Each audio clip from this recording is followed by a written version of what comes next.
is my room.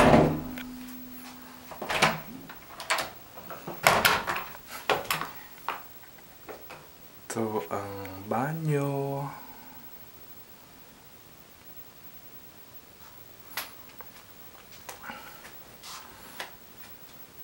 Bed ko.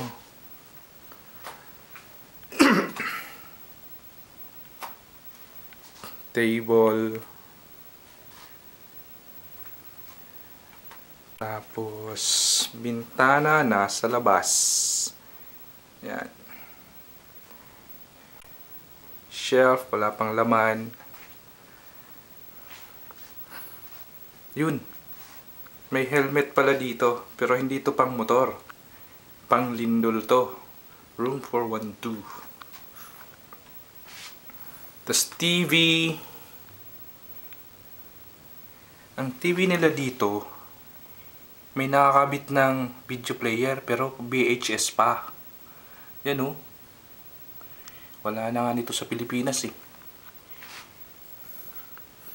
And then, dito sa gilid, yung heater.